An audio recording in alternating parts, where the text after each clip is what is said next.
Hi, today in front of me Sony Xperia 5 Mark IV and I'll show you how to connect to Wi-Fi this device.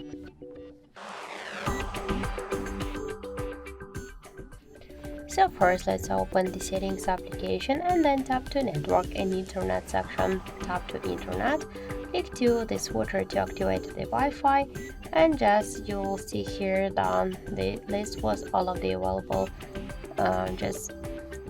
networks.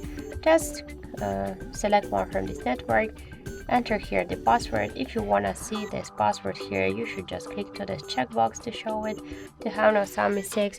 I'll enter it out of screen. Okay, after that just we should tap to connect. Wait a second and we can see that our device successfully connected to this network.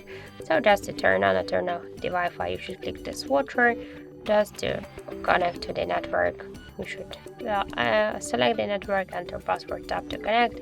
If you wanna just see the list with the saved networks on your device, you just should click here, and you can switch between them if you want.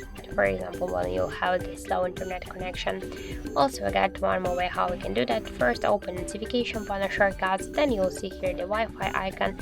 Just click here to this icon to turn on or turn off the Wi-Fi. By this way, use here the switcher. By the same way, select the network, enter the password, tap to connect. But if you wanna launch all of the Wi-Fi settings, just click here to see all, and just will launch the same Wi-Fi settings here. So that's it. Thank you for watching, and if you find this video helpful, don't forget to leave a like, comment, and to subscribe our channel.